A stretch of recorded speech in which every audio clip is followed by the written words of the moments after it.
yang terhormat Bapak Subiat, jaminan mutu, teknik dan operasi pesawat udara. Jaminan mutu sesuai dengan Peraturan Menteri Nomor 122 gitu, mempunyai tugas menyiapkan standarisasi operasional, prosedur, memastikan bahwa pesawat itu sesuai type design. Tanggung jawab kelaikudaraan itu menjadi tanggung jawab utama dari si pemilik pesawat. Bicara tentang triknya untuk mengatasi masalah, Terutama untuk pesawat maupun awaknya.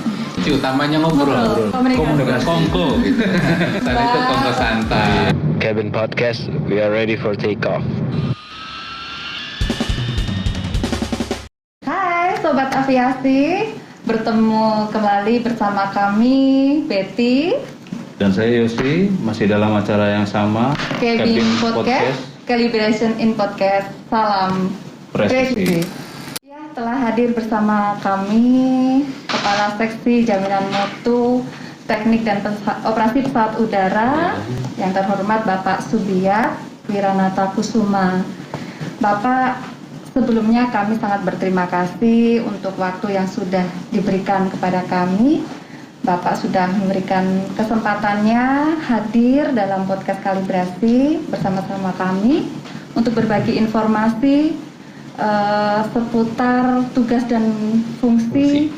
Ya, Balai Besar Kalibrasi, tapi di sini khususnya pada jabatan mutu. Bapak jaminan mutu, teknik dan operasi pesawat udara. Baik. Ya, Bapak apa kabar, sehat? Baik, Pak, alhamdulillah sehat. Semoga Ya. juga itu selalu dalam limpahan keberkahan, lindungan Allah Subhanahu wa taala, kita diberikan kesehatan dalam kondisi yang sekarang Amin, gitu ya, selalu. amin. Bapak sehat Ya, ya. kesehatan yang paling utama. Iya, Soalnya vaksin sudah 2 kali Alhamdulillah sudah 2 kali. Berarti Sudah 2 kali. kita boleh buka masker ya Bapak ya, Boleh. dengan tetap menjaga protokol kesehatan. Boleh. Izin Bapak, kita masih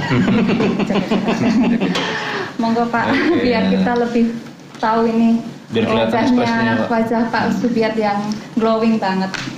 Glowing. Glowing in the dark. Iya.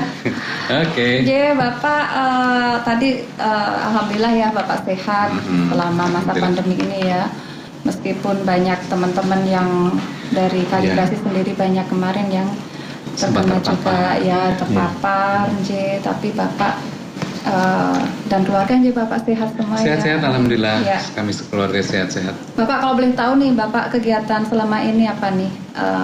Kesibukannya apa nih Pak? Baik, terima kasih Mbak Betty sama Mas Yos atas undangannya untuk ikut podcast Balai Kalibrasi. Memang dalam beberapa waktu ini kami kan sedang ada beberapa hal yang harus kami perbaharui lah istilahnya ya, karena memang di dalam tupoksinya jaminan mutu sesuai dengan keputusan Menteri Peraturan Menteri Nomor 122 gitu, bahwa jaminan mutu itu mempunyai fungsi, tugas pokok dan fungsi itu adalah untuk memberikan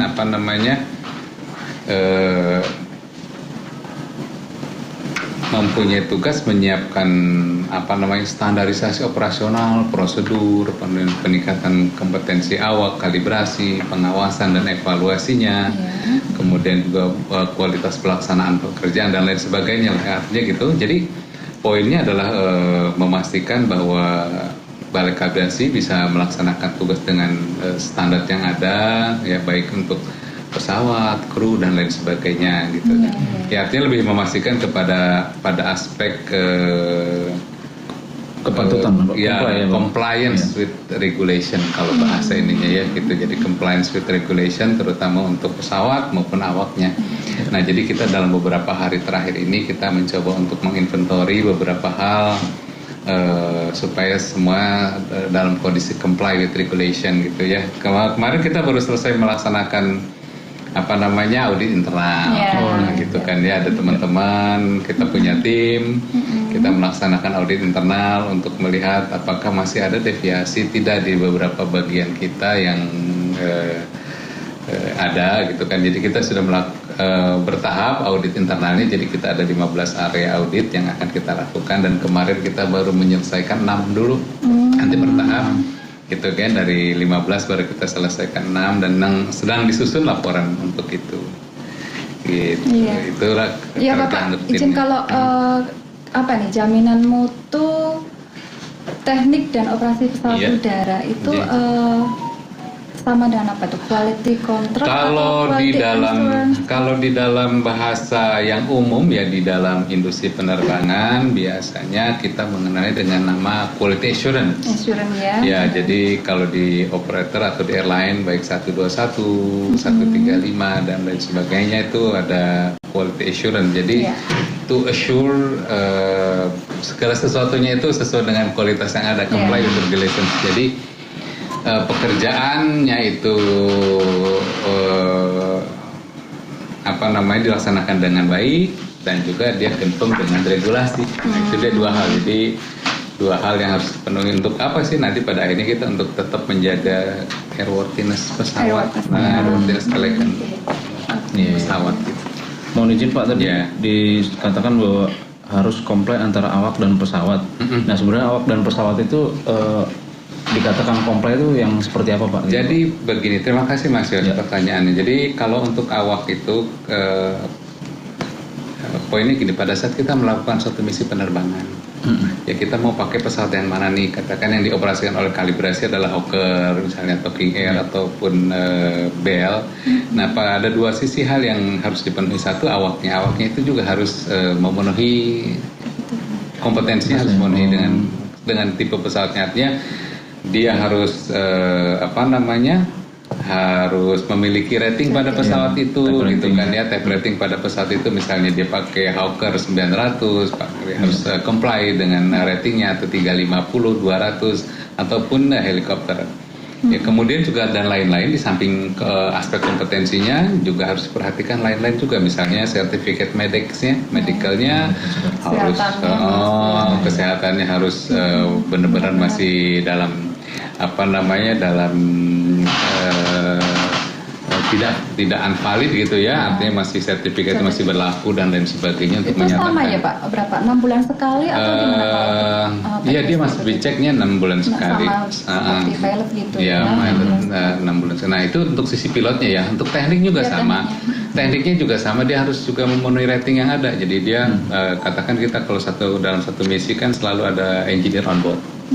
Nah engineer on board itu nanti dia tugasnya untuk mempersiapkan pesawat lah pada sisi teknisnya ya.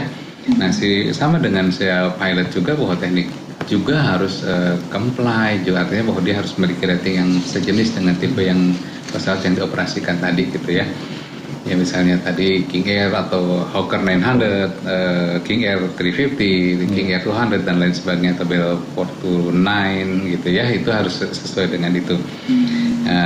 Kemudian juga itu tadi pada aspek awak ya, jadi pilot, engineer, kemudian sekarang pesawatnya juga harus ini, nanti jangan sampai pilotnya fit, comply dengan regulation, kemudian mekaniknya comply dengan regulation, lah pesawatnya juga enggak.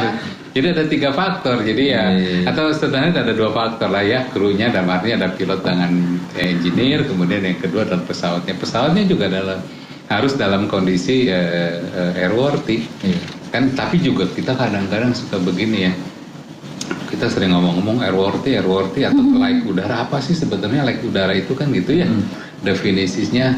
Jadi kalau kita bahasakan secara sederhana, yang dimaksud dengan layak udara itu adalah pesawat dikatakan layak udara gitu kalau pesawat itu sesuai dengan type design, sesuai dengan type desainnya gitu. Artinya kalau type design dia bannya ukurannya berapa, ya dia harus dipasang itu. Mesinnya tipenya ini ya harus disesuaikan dengan type desainnya seperti itu. Jangan misalnya bannya diganti ban mobil boleh nggak?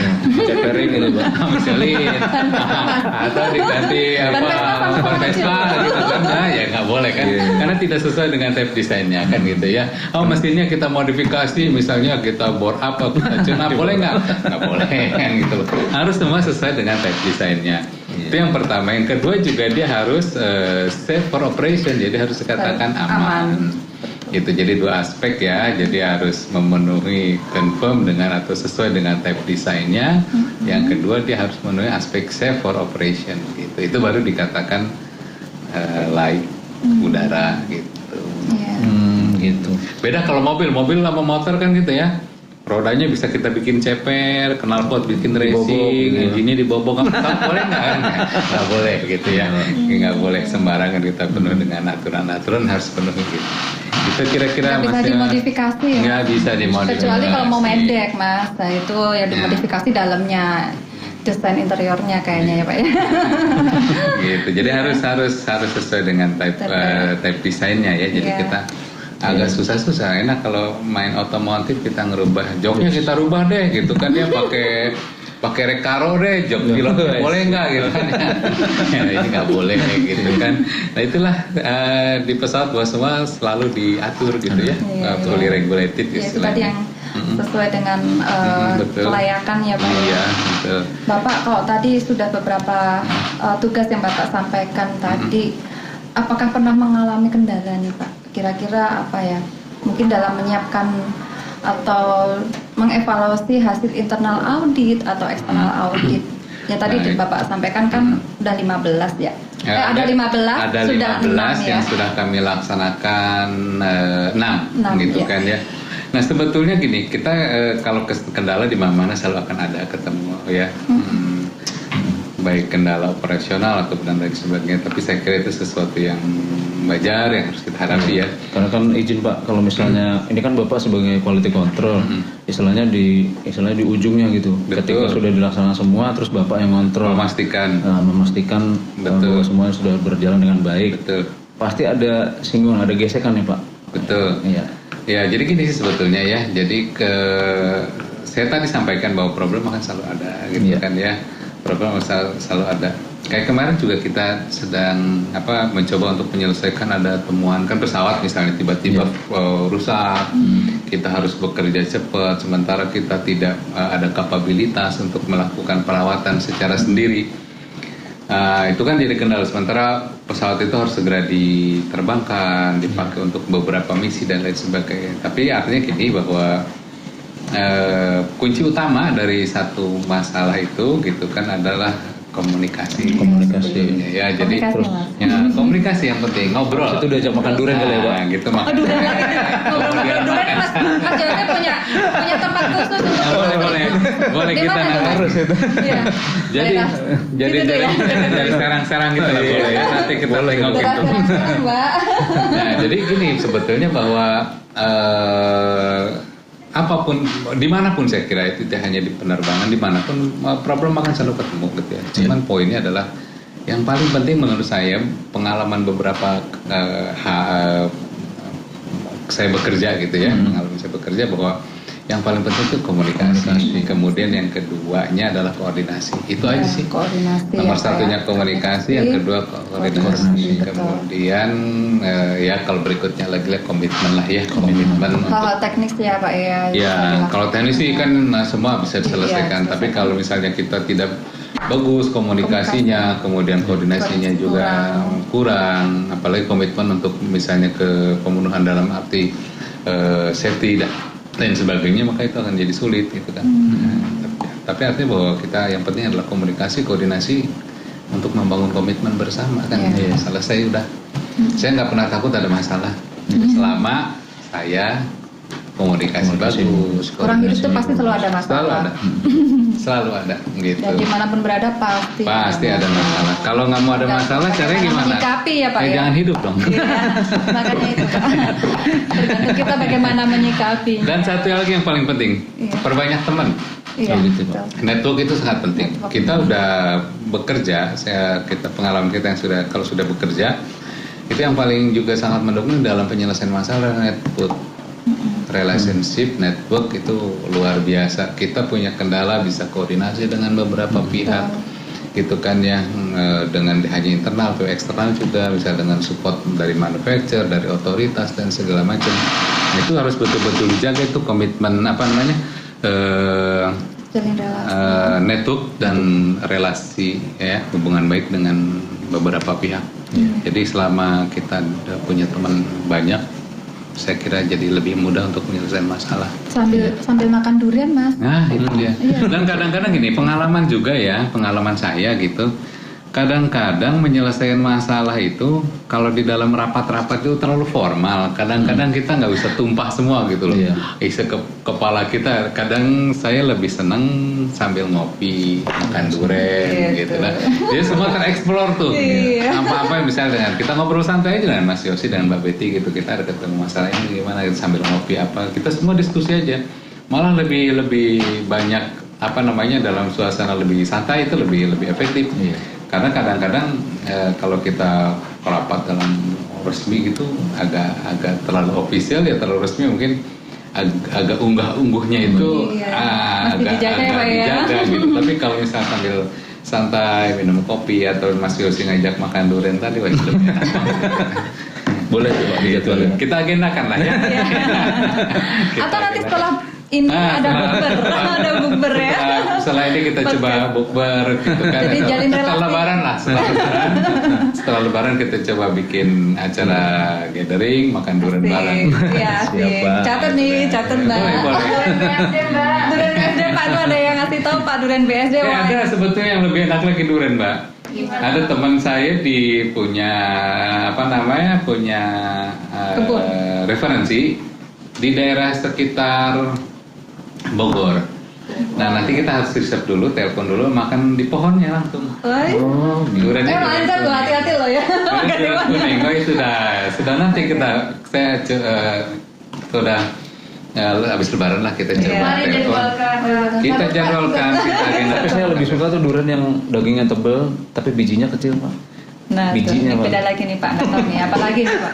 Duriannya itu ada banyak, yang kan kita kenal durian montong. Itu durian montong kali ya Pak? Nah, ada juga sih durian bawor itu loh. Bawor.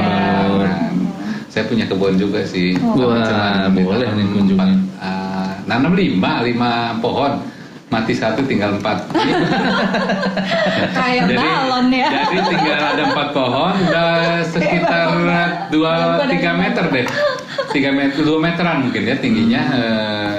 Itu udah 2 tahun, hampir 2 tahun lebih. Tinggal nunggu masa panennya aja gitu.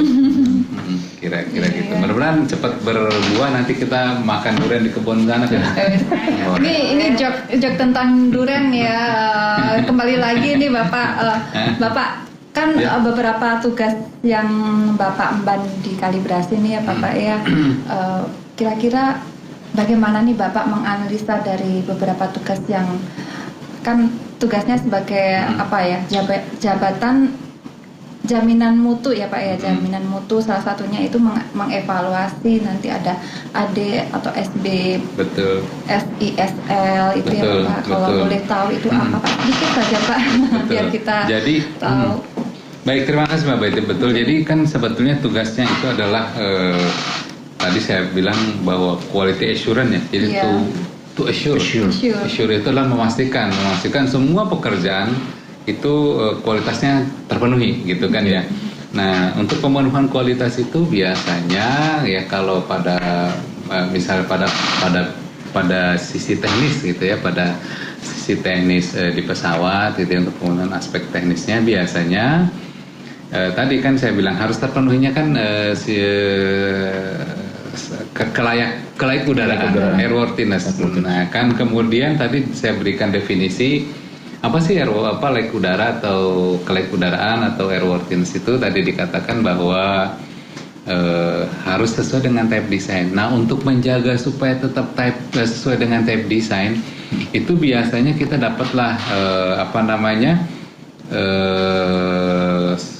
pemberitahuan dari pabrik. Itu ada beberapa macam notifications. Ada Airworthiness Directive, AD gitu kan namanya ya. Airworthiness Directive itu biasanya surat yang dikeluarkan oleh pabrik Ya kalau ada hal-hal yang sangat urgensi, sangat penting sekali yang terkait dengan kelaikudaraan pesawat. Dan kita nanti sebagai operator pesawat terbang harus segera melakukan itu. Jadi misal pabrik mengeluarkan surat ada EDI ya terkait dengan ini gitu, maka tidak boleh tidak kita harus melaksanakan. Di luar EDI ya ada juga SB, Service Bulletin. Nah kalau Service Bulletin itu sifatnya tidak ada hanya apa ya sifatnya itu hanya tidak mandatori lah, hanya advice gitu kan ya, kalau mau lebih bagus bisa melakukan ini gitu kan ya, jadi advice aja lah gitu kan ya, saran-saran saja gitu kan ya untuk peningkatan misalnya keselamatan pada saat pengoperasian pesawat. Kemudian juga ada service letter, ada banyak service letter juga pemberitahuan misalnya untuk beli spare partnya alamatnya di sini atau di sini kita mendapatkan. Oh berarti itu tidak langsung ke unitnya apa namanya di bagian perawatan langsung, tapi masuk ke bapak dulu ya? Biasanya suka demikian gitu kan. Tapi juga nanti saya akan share juga dengan teman-teman di perawatan ya. Kalau misalnya ada ED, ada SB atau SL dan lain sebagainya, ada pemberitaan notifikasi biasanya kami share, kemudian kami diskusikan gitu kan bagaimana melaksanakannya dan lain sebagainya seperti itu sih. Gitu kan ya kita yang ya tadi untuk tujuan akhirnya adalah untuk pemenuhan dari kelaikudaraan pesawat yang kita operasikan. Karena memang tanggung jawab kelaikudaraan itu adalah menjadi tanggung jawab utama dari si pemilik pesawat terbang. Dalam hal ini kalibrasi, gitu kan, kalibrasi itu mempunyai kewenangan ya, tanggung jawab utamanya ada di pemilik atau ya pemilik dari pesawat terbang gitu loh. Dan saya akan harus selalu memastikan bahwa itu selalu terjamin gitu kan ya. Tapi izin Pak, mungkin nggak kalau misalnya gini Pak, pada waktu proses perawatan pesawat kita sudah ganti spare part yang tadi dikirim dari pabriknya.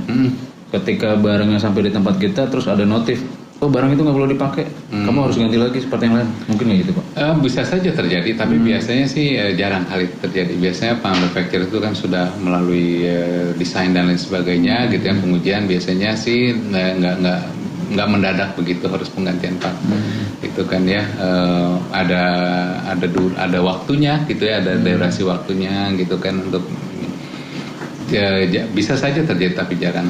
Biasanya dia sudah memberikan recommended kan ya, part yang harus pakainya adalah ini dan lain sebagainya, pengerjaannya, orangnya harus bagaimana dan lain sebagainya, itu di dalam surat-surat itu sudah dipenuhi semua gitu, nggak pada aspek misalnya teknik saja nggak semua, sampai biaya pun kadang-kadang dia sampaikan. Jadi perlu partnya adalah part ini gitu kan ya, kemudian perlu 2 orang atau 3 orang untuk melakukan ini, kemudian biayanya adalah sekian. Itu biasanya di dalam itu tadi dianalisa dulu ya Pak ya. Betul. Nah nanti kita juga analisis juga kan, dievaluasi dulu untuk tidak serta merta kalau dapat pemerintahan langsung kita kerjakan kan. Kita harus reserve partnya, orangnya, biayanya dan lain sebagainya. Makanya tadi kita ngobrol lah. Makanya kunci utamanya ngobrol. Komunikasi. Kongko gitu. Kos-kosan. Gitu, kongko santai. Gitu, Kos-kosan itu kongko santai gitu. Kalau tadi kan kita udah bicara tentang triknya untuk mengatasi masalah.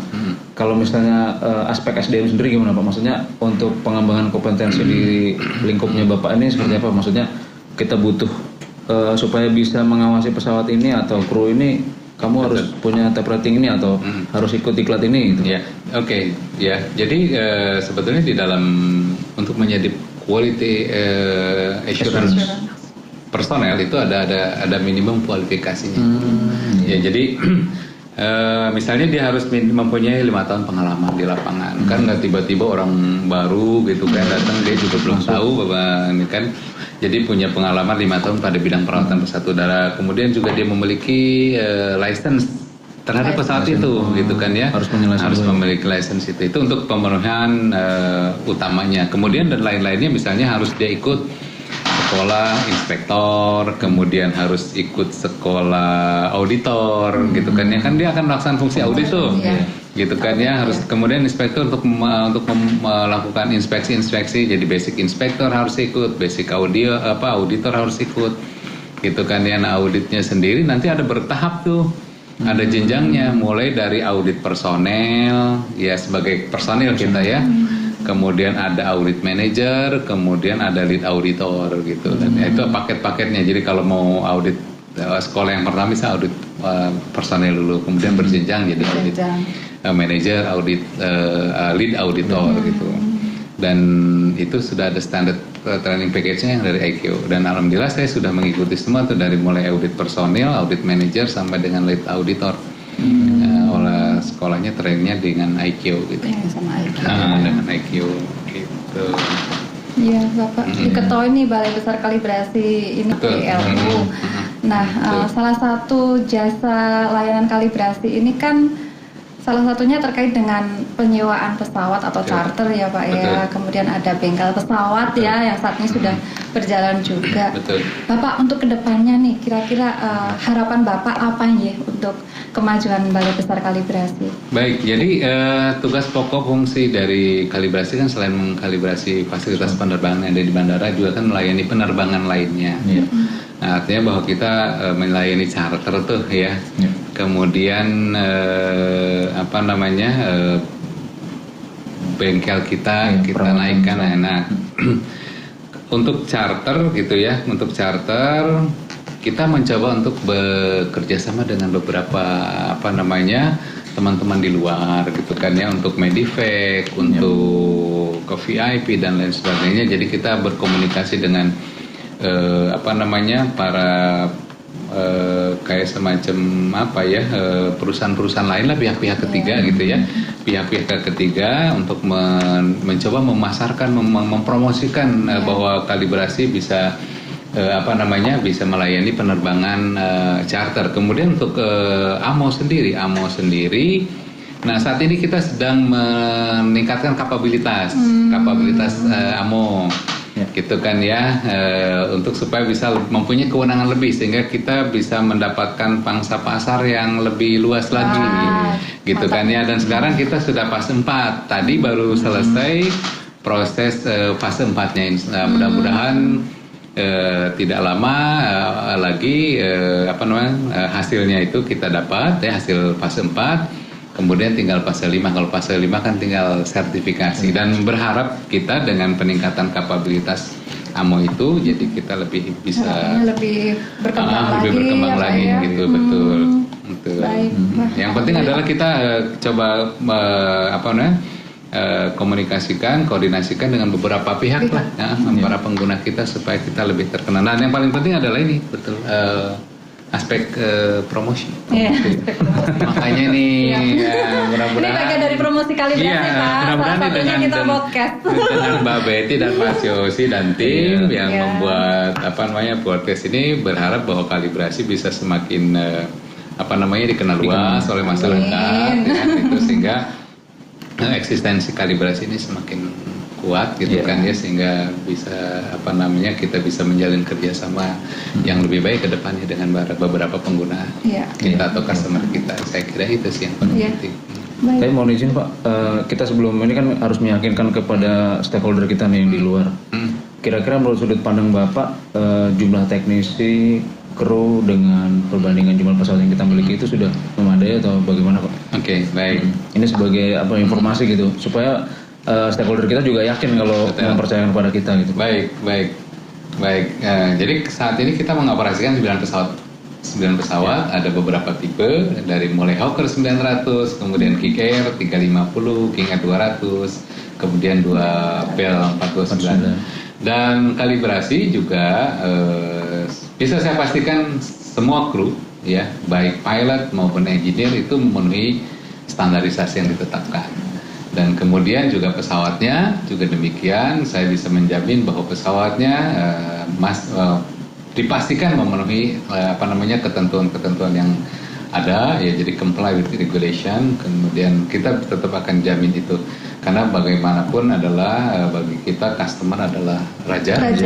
Ya. Jadi kita harus menjaga customer satisfaction, sehingga bagaimana caranya menjaga customer satisfaction adalah dengan menjaga kepercayaan dari customer, menjaga kepercayaan dari customer dengan memberikan pelayanan yang terbaik untuk customer.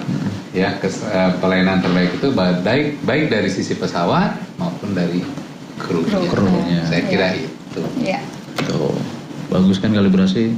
Katanya Keren. berlomba-lomba lah kesini. Betul. Kita lihat layanan kita di sini dari mulai tadi ada charter pesawat, terus ada perawatan pesawat, terus ada kalibrasi juga. Iya. Boleh semua yang yang ingin tahu tentang kalibrasi datang ke kalibrasi. Oke. Siap.